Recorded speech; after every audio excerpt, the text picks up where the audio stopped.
Dana Lyons, my trading warrior brother. Always look forward to, looking at your charts and talking to you. And welcome back, buddy.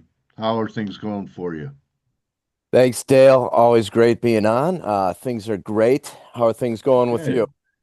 things are good, bro. Things are always great. The markets day to day, that's just part of the journey.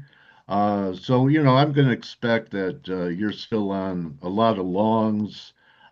Even, let me ask you this. How did you handle that one last Trump tariff tantrum when he was going to raise? We had a pretty good break. And then we had this pretty good break this week, last week, that was, what, 3% or so before the reversal. Were you able to stay long through those events, or were you pairing? And where are you now? Yeah, good question. Interesting question because let me see here. Let me try to share Because my screen here. What? I'm pretty sure that maybe even last week that some of your work might have at least been before Friday flashing yellow at the Yeah, minimum, that right? oh, you know me well, and you know our system pretty well at this point, Dale. Yeah, So just as a primer again, we operate on with an overriding quantitative risk model. So our the main goal of that model is to figure out which way the overall direction is going, up or down, and then yeah, align ourselves primarily with that overall direction because studies have shown 75 to 80% of the direction of a particular equity is due to the direction of the overall market. So we get okay, like 3 or 4 signals a year. The last sell signal we got was back here in December, yeah, mid-December last year, right before that initial break. And our model really weakened all the way up into these new highs into February. So we were very defensive going into the tariff yeah, tantrum. Uh, right. Turned positive right at the end of April, and we've been steadily positive since then. I See remember that one talking. that one big black candle that Yeah. was the Trump's. So getting to that, I was on a show, not your show, a different show on I think the 8th, okay, Yeah, October 8th. And last I had checked, it was all systems go, and I checked after the close on October 8th, and we saw some really material deterioration in a couple of our key indicators related to some breadth and some momentum stuff, which again always reinforces the notion that the models are much smarter than we are. They yeah, can go dive much deeper and it's like AI, it filters everything much quicker than we can because yeah. on the surface everything looked good. So that got our antenna up, and we had that quick sell off, and then we had that recovery. Our model has deteriorated ever since then. So into this rally into new highs, we use that opportunity um, to lighten up, to get a little bit more defensive. I think this is Yeah, missing yesterday's. Uh, yeah, it is. That's uh, yesterday. yeah. So we've been getting a little bit more defensive in the last couple weeks into the rally. Um, we have. Semis are you probably, I guess, that if there's one group that's kind of been leading the way down and not recovering as much, where are you on semis? Yeah, so here's the thing. We've been getting defensive on areas that you should be getting defensive in. So something like obviously S&P is back up closer to Yeah, highs. You look at the equal yeah, weight S&P, which a lot of people have taken note of. And this says yesterday. So still below the highs, still struggling a little bit relative to, the cap weighted or price weighted averages, the major averages, and something like let me pull up the mid cap even. Some of these broader averages have continued to kind of lag, so never even got back to last year's high. Um, Yeah. still well below the highs of the rally. So we've been getting defensive in things that mirror the indicators in our models that have been showing kind of Staples? the lagging broader market, really related to the broader market, not Okay. necessarily even the defensives, but those areas you mentioned, semiconductors, um, and the Nasdaq and tech in general. So we've been, heavily concentrated in those areas, those the tech areas, the growthier areas of the market, because that's the other leg of our investment philosophy is a relative is investment selection. We Right. we like to stick with relative strength and concentrate in those areas that are performing the best. So semiconductors being one of those areas. And some other tech areas. Yesterday, we're back up here testing the highs. So we are still heavily concentrated in tech, semis, um, Okay. the growthier stuff, and less in some of those defensive names, like you mentioned, like the staples. Although we still like utilities, they've performed very Yeah. well, still performing well. And then you have some newer relative strength names that have come on over the last month or so, like Biotech. This is one of our favorite newer relative strength names, FBT Biotech. Right. Kind of had a nice cup and handle Is breakout. that, that's kind of compared to the market, has biotech almost always been kind of an uncorrelated sector compared to the rest of the market? I've seen so many times the market's doing great and bios are getting hammered, and where it's not like just the flow of the market, that at times it comes alive and really outperforms, and at other times when the market's performing, it isn't. Do you see that happening? Or is it It always seems like in close? recent times, it seems like it has been much less correlated, and healthcare in general has been much less correlated. I think there are components to it related to policy that in certainly since COVID, Okay. that has Yeah. kind of made it a bit of an outlier. So certainly this year, it didn't participate as much in that rally off of the tariff lows, but really has come on of late. So I like that. Right. I like the or lower correlated or uncorrelated assets, which we really kind of look for in terms of identifying both the relative strength and then also issues or sectors of the market that might not have as many eyeballs on it. Everyone's How watching the about, S&P and right. I don't think a semis. lot of people are watching natural gas stocks, and that gas has exploded here in the last few weeks. Has that sector popped up on your work at all? Not really, because we call it the Widowmaker for a Yeah, I reason. know. Um, it's been a difficult one to trade historically, but I know what you're saying. It has come on of late, um, which is on our radar. Energy in general, we've been keeping an eye on because it has lagged for a while. You got nat gas, certainly Yeah. approaching the former highs, but that's been an Yeah. unpredictable one for us to trade. Um, One area we are looking at in terms of energy that I think will emerge eventually. If you take a look at just the XLE, Okay. uh, which has, you talk about uncorrelated or less correlated. Um, this one has lagged for a time. We have, let me pull that one up. It certainly has lagged um, Yeah. uh, overall, but if you look at, I'm not finding. All right.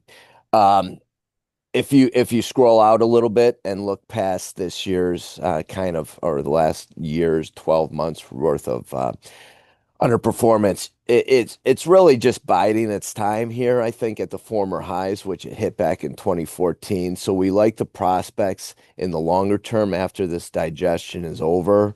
for Yeah. breakout and kind of probably a new longer term up leg higher. So waiting for that. We don't have Okay. any allocation to it right now. While we're waiting for it to kind of digest, because obviously had a huge run while some of especially in 2022, while some of the rest of the market basically was pulling back, going through a bear market. This has been kind of consolidating, refueling, no pun intended for that next run. So not sure if it's here yet and ready to go, but eventually I think that's on our radar. What are you doing with TLT? I mean, it broke out, it's held a breakout a few times. It got up to resistance.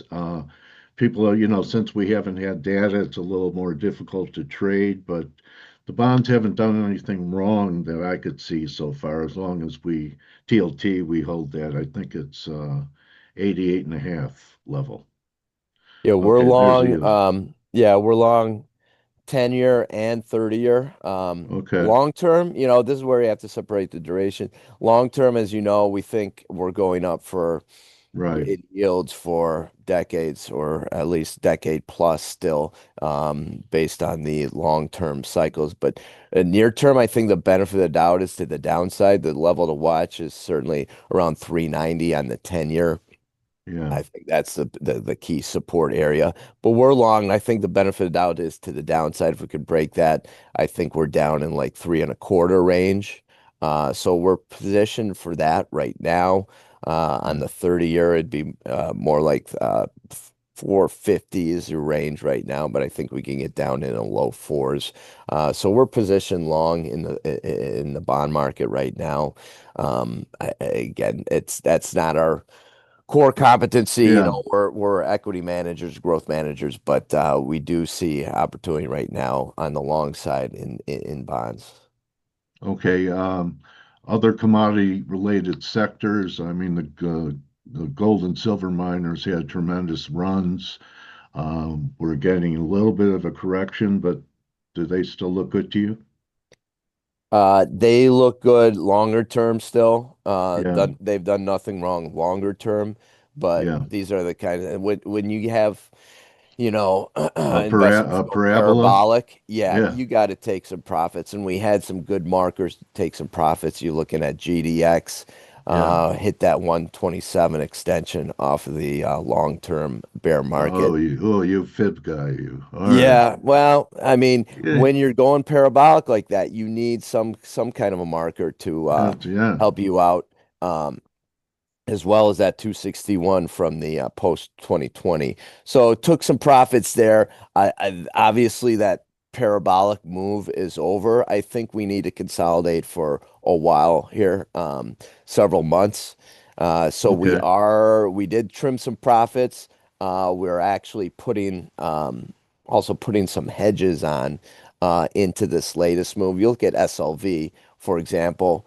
I mean, why would you not take profits as it's testing the all-time highs at 20 from 2011? So took some profits there, bouncing here Yeah. yesterday. It's not on here, this bar, right Yeah. up to that 61 retracement. So we did take some, we did took some more profit, added a little bit of hedge on. I think we're going to be in a trading range here for a while.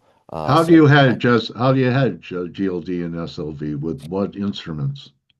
Well, we've had these on for a long time. So from a tax perspective, for our clients, we don't want to mess with that. So we're using some inverse funds Okay. to hedge, both in silver, using ZSL, and then Okay. with the gold miners using DUST, Yeah. to put some, Okay. and the silver miners as well, hedging with dust there. So again, Okay. I think we're probably in a trading range in the near term for a while. So and not wanting to cash in those longer term gains, just Yeah. put on term hedge. Yeah. I think Dust is putting in a higher low so far. Mhm. They pretty much turned that ETF into Dust, didn't they? And to me, it looks like maybe there's a play to the upside there in Dust. Yeah, definitely. Yeah, I think GDX has maybe another 2 points to it. Yeah. And we would be adding some more dust to that there. Again, I don't think we're shooting right back up and to new highs in the metals complex. Um, the run has been had for now, and I think we digest a little bit here. Okay. Um, Anything else high conviction you want to share? Yeah, I mean, like I said, right now we have some red flags in terms of breadth, in terms of internals, which has us a little bit more defensive. But as I mentioned, stick on the long side. You can stick to the things that are still working, like the we've BIOS. talked about tech and the semiconductors, and the other thing we've talked about. You and I have talked about for some time is, international. Yeah. These Yeah, you like these these. they've been they've been laggards for so long that right now they're starting to come on and maybe just beginning, those like longer term secular bull markets. Like here's just the EFA, for example, hit new highs, emerging markets. Um, this looks like a little bit like that. We talked about the energy fund, but as this one tests the former highs, might digest for a little bit, but has gone sideways really for the last couple decades, and that breakout could be explosive. We've talked about Yeah. um, a great example of a secular bear market turning into a secular bull market is Japan. Yeah. Obviously, we've talked about that in the past. Really like Japan and the longer term prospects. You look at something like even this Japan, the small cap Japan, It uh, looks like silver, Dan. continues to go nuts. What's that? It looks like silver. Looks like another parabola in the Yeah, making, yeah. doesn't I mean, you got to take profits along the way. Here, we talked about this last year when it? the Yeah. Nikkei rallied up to That test was a those great call. 1990 highs, Yeah. digested for a while, and then another break. I think this has many, many years left in it, the Nikkei, and you've got a lot of international plays that look at even Europe. I mean, Europe has been a dog for how long, and just embarking on, longer term, perhaps outperformance at least versus the US. Then you have other, When you do these, individual emerging markets like Argentina has I been don't like that digesting one. here for a while. The That should 40 continue billion's higher. gone now, and What's that? the 40 billion's gone after that pop. Anyway, I wanted to ask you, what we gave Argentina. Um, when you do these foreign funds, how do you decide whether to be have it dollar based, so it's in dollars, or are there times you want the currency bump of that particular area of the world that you're buying ETFs in? Right. We filter everything through relative strength model, quantitative model that we have, and kind of deciphers it for ourselves. But really, all you got to do is look at price. Here's the hedged EFA. Okay, so HEFA would be the ticker symbol. We've owned this for a while. So this has hedges away the currency effect. So this one obviously Okay. has been leading. You look at the EFA. This is unhedged. This one also looks great. So this Yeah, what does that tell us? That tells us that it's not really about the currency right now. It's about at all. international relative outperformance. So we own both of them. There are Yeah. times like last year, really in 2024, when the Japanese hedged ETF was really outperforming EWJ. So we took our cues from that okay, we really want to be uh, uh, outweighted or over weighted DXJ. So, which was here is your parabola, kind of Yeah, consolidated for a year and now has broken out again. That obviously was outperforming EWJ for a long time, but look what yeah, EWJ has done now. This is a lifetime breakout. That's powerful stuff. That one should continue for a long time. Obviously nothing goes straight up, but right. that just letting price dictate our decisions. Both of them look great now, which tells us, okay, it's really an international story. It's not necessarily just a currency story. Yeah, the dollar's been so range bound anyway. Do you have a view on the dollar? Sometimes you do. Yeah, It's a tough call right now. yeah, it has been so range bound. We've had a small long position on based on usually we're trend followers. Relative strength Yeah, tends to dictate that we're trend followers. It had a reason. We had a reason a couple months ago to maybe make a mean reversion type play. We had the 61 retracement from that 20 yeah. from the COVID low, as well as this long-term kind of uptrend line. So we made a play back here. We're long term. We're long from a short-term perspective, still long a little Okay. bit. Took some profits. So I think benefit of the doubt is still from a Up. longer term perspective, maybe down to Okay. sideways, but shorter term, we made a short term long play, and I think that's almost run its course for us. We don't have a lot of conviction on that one, but Okay. Didn't still have a think you would. small remnants of that long on.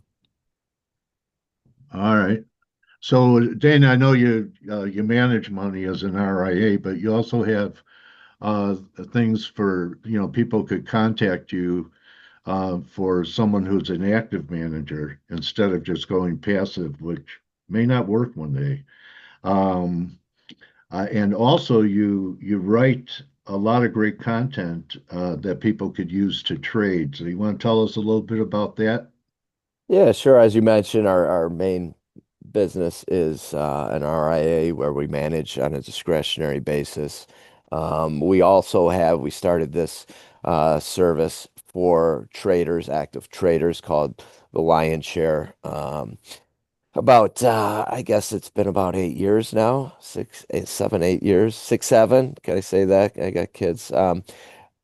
So this one, oh, basically it's for do-it-yourselfers, but I get on there every day and make a video and tell the members, what exactly our models are doing, what we're looking at, and actually, we'll go in and tell you exactly the moves that we're making on a daily basis. So you can track all of our moves on a daily basis, long, short, everything that exactly everything that we're doing in our managed business. You just have to pull the levers. So that's a great resource, I think, for active traders. Would be the lion's share. So if you're interested, we do have our biggest sale of the year coming up. Incidentally, our Black Friday sale, but it starts next week. But I did set for your members. We have our sign up page is already geared up for that membership. It's 40% off. So if you go in there now, you can get that. And then, like I said, you get basically real time all the moves that we're making and exactly what we're looking at in all the markets. So that might be something that your listeners might be interested in. Okay, well, I've talked to Dana for years, and he's a very disciplined guy, and a lot of his calls and the way he's managed money has been great. For example, we're almost at year end, Dana.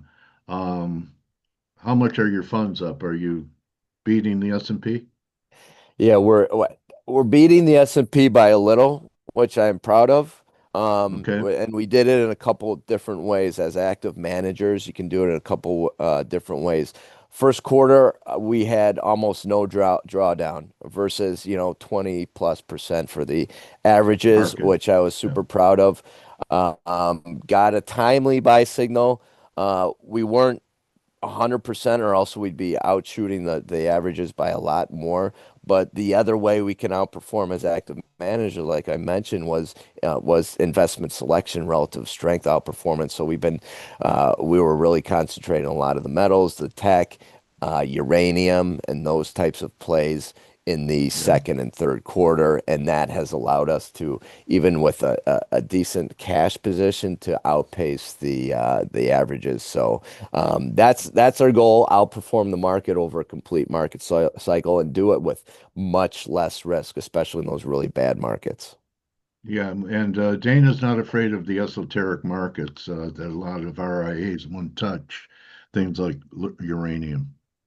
Okay, so Yeah, they're afraid. we'll go to wherever the action is for sure. All right, well, my trading warrior brother from Chicago, Dana Lyons, check out his website, and I always learn something from Dana every time I talk to him, and hope you have a great finish for the year, Dana, and make up even have even larger performance in the next couple months over the S&P. But people beating the S&P this year is there are a lot of people that are playing catch up now. So congratulations on that, and also thank you for coming here and sharing your great technical work backed up by your fundamental narratives. It really edifies us here. Yeah, appreciate that. Always a pleasure being on. You got a great audience. I love watching your show. So many smart guys on there. Always a pleasure being on. I'm always learning a lot from you, specifically on your show and on your Twitter account. So appreciate you. I Mm, have for a decade now or so. So yeah, be good. we're like Blessings the family rest of now. the year. Yeah, Yeah, after 10 years, you got to be family. So, all that's right, my right. brother. Thank you so much, Dana. I'll be talking to you next year sometime. So, Sounds good. Take care, everyone. and go Bears. That's right. I was almost surprised. Bears, who are they? Yeah. Anyway, Yeah, go they Bears. haven't, for the first time maybe since we've been talking over the last decade, they haven't been eliminated from the playoffs yet. So Yeah, that's who knows? already a successful year, right? Any, Yeah. anyway, buddy, take it easy and good hunting. Take care. Appreciate you. All right, thank you. So, everyone, that's a wrap. You're welcome, everyone. Yeah, Dana's great. Check him out. Wouldn't be talking for a decade unless I thought he brought something to the table, and he brings plenty. And remember, don't just count your sectors, count your blessings. And I'll see everyone tomorrow. Good hunting the rest of the day. Adios. Hey traders, this is Blake Morrow with ForexAnalytix. Thanks for stopping by our YouTube channel. Don't forget to like these videos, share them, and subscribe to our channel so you don't miss any of the content that we provide here for free. Thanks for stopping by. I'll see you in the next video.